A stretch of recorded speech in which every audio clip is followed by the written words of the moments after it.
Hey y'all, hey, and welcome to another session of Meditations with Marigny. So tonight I wanted to come on for just a moment. Earlier today I said I was going to do two videos and I didn't get a chance to do the second one earlier today.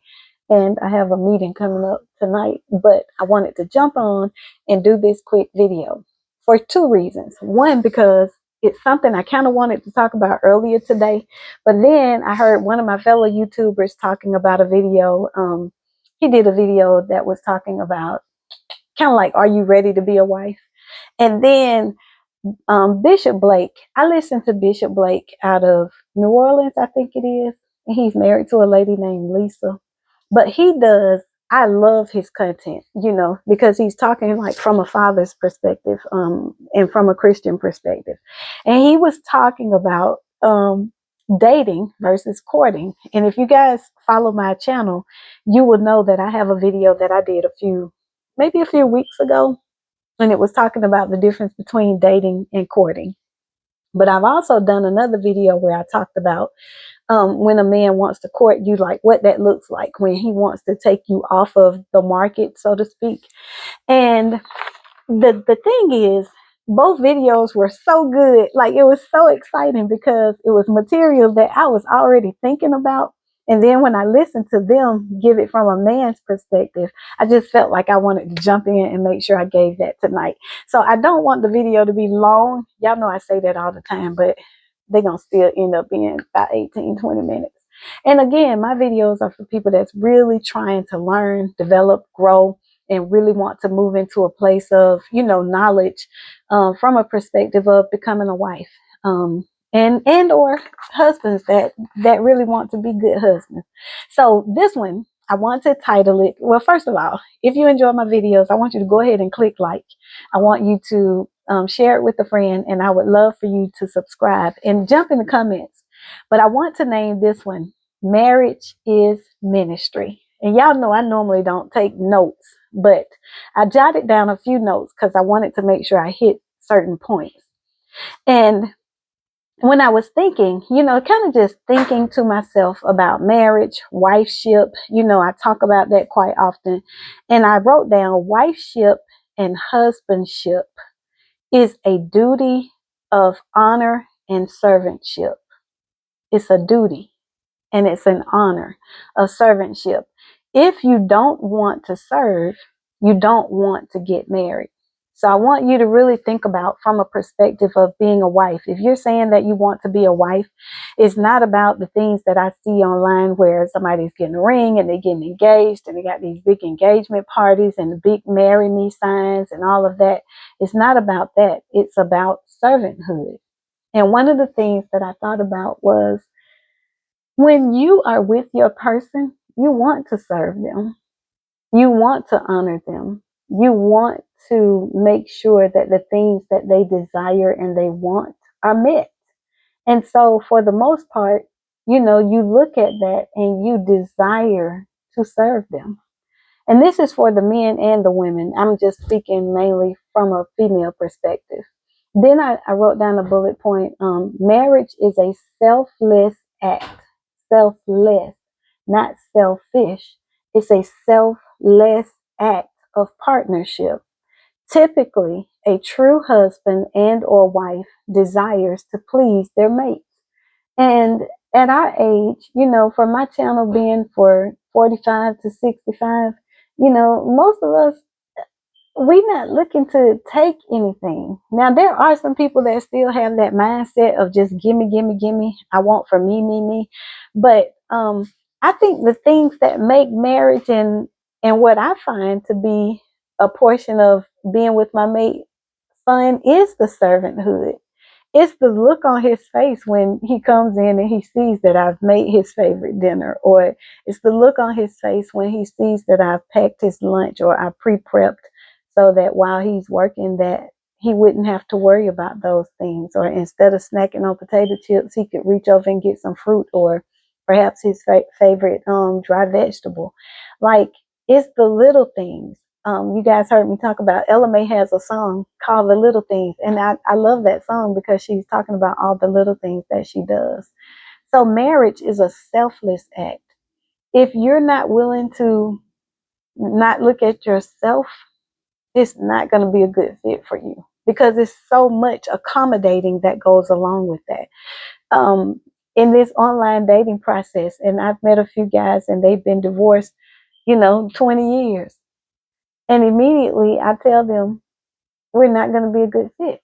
And they say, well, why you say I'm not going to be a good fit? And I said, if you've been unmarried for 20 years, you've been by yourself for 20 years, you've dated women in between that time period for 20 to 25 years, you don't want to be married. And that's okay. You may have experienced that before and you don't want that again. But in the space that I'm in my life, I already know there's no sense in me trying to build a relationship with a man that enjoys his single life. And that doesn't mean that he may not have a desire to be married. But 20 years, his desire to accommodate somebody else is already gone. And especially if he's starting to inch over into that late 50s, early 60s mark. He's not interested in accommodating somebody else. And so we can be good friends, that we could be, but that's as far as that's going to go. And typically my mindset is already turned off at that point. Like, I've already checked out of even possibly trying to make it something else, because I already know that's going to be way too much work. And I don't want to have to convince someone to mesh their life with mine, to mesh their life with mine. I want somebody that is looking for that same compatibility. And we know we're going to have some work through. We're going to have to do some little things like, why you put your clothes over here like this, and why you didn't hang that up, or, why you put the towels on the right side of like that type of stuff. You're going to have that. But for somebody that, automatically has everything lined up. I mean, I've been to some guy's house, and when I go in, I say, oh no, I already know this ain't gonna work. They're like, what? Oh no, I already know. Because my house is a lived-in house. Your house as a bachelor, wherever you put stuff, if you got one dish, one fork, one spoon, it's just not that way. And when you have a family in your home, it's not going to be that meticulous all the time. The last time that I had a house that was that clean and that looked like a model home was probably prior to me having my son 28 years ago. So my house is clean. It is neat, but it is not a model home. And so, and I'm okay with that. Like, I'm so past that now. Now, am I kind of getting back in that phase? I am. As my kids are getting older, I'm seeing where, no, I do want this to be in that space, and I want that to look just like this when I come back. But for the most part, no, I'm not that interested in it being that clean or that neat. And that's just one component that I've noticed, in my time out here dating, because bachelors, they do think they're minimalist. First of all, they don't need all that. They don't need no fluff. They don't care nothing about no. They don't need no shelf or anything. We're the ones that need that.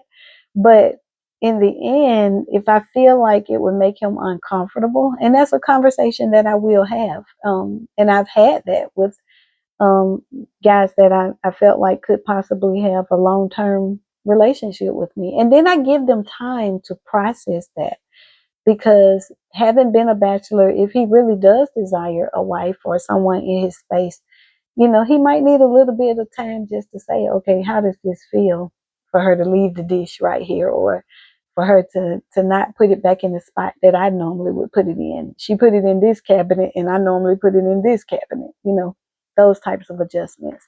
Then I have another bullet point. Remember, we're talking about marriage is ministry.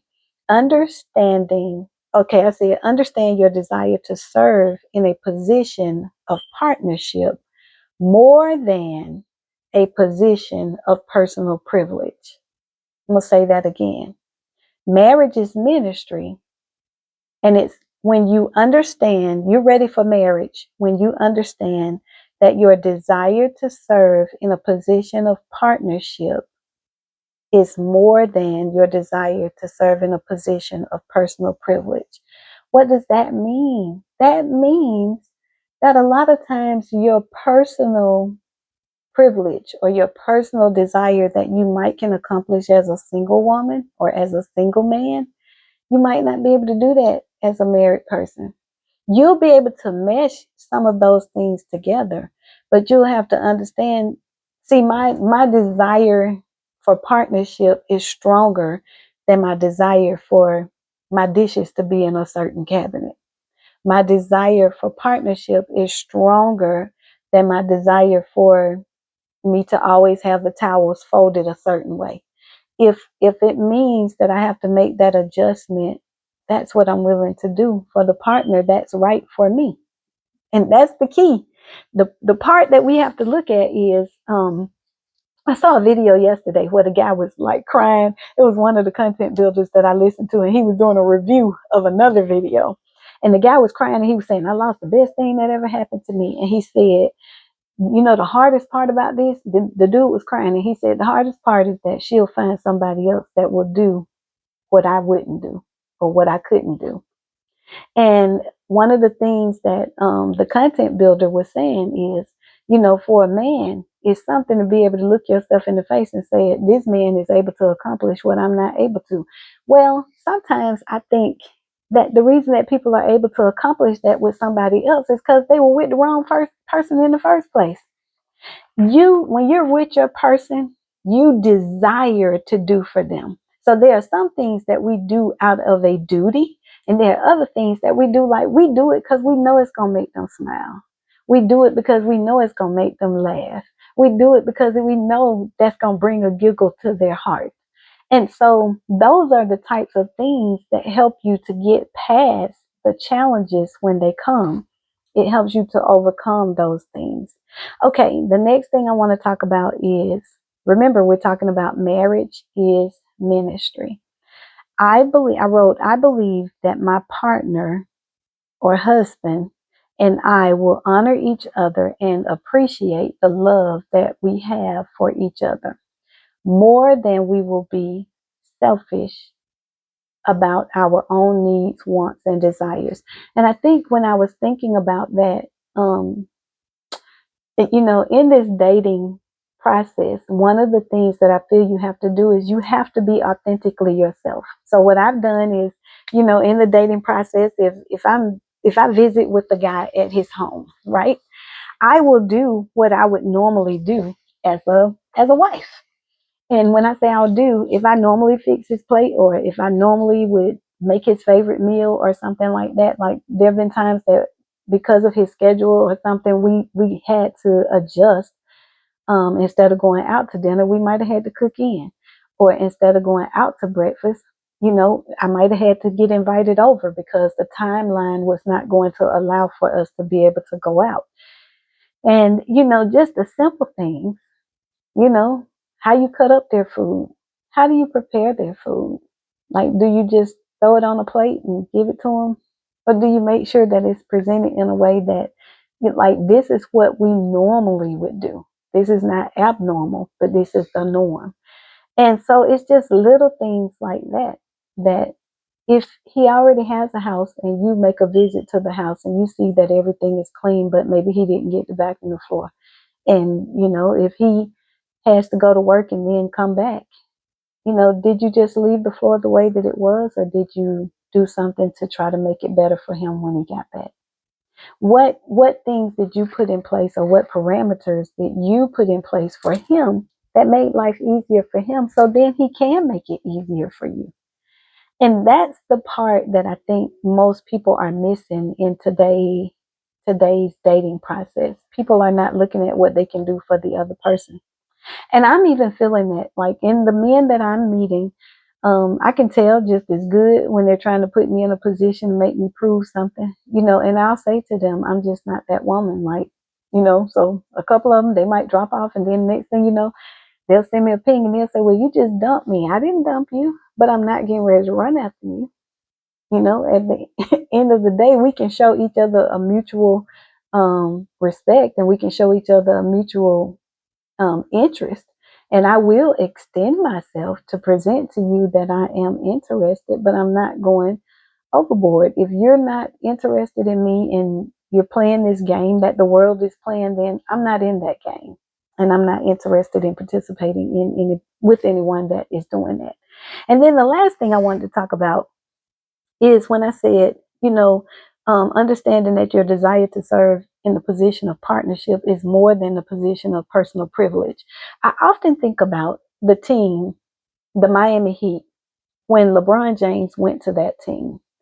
If you were following basketball at the time, and I remember the night that he announced that he was going there, if you follow basketball, Dwayne Wade was the face of that team. Him and Chris Bosh, I wrote their names down so I would remember. They were the face of that team. Those two guys were the top players. Every team has a top player or two. But I thought it was brilliant. I thought it was a brilliant move that those three men came together and they understood that if we come together as a team, we can win. And I know Dwayne Wade knew when he took on that LeBron coming to that team meant that he was going to have to kind of fall back in the shadow just a little bit, if you will. I want to just use this as an example.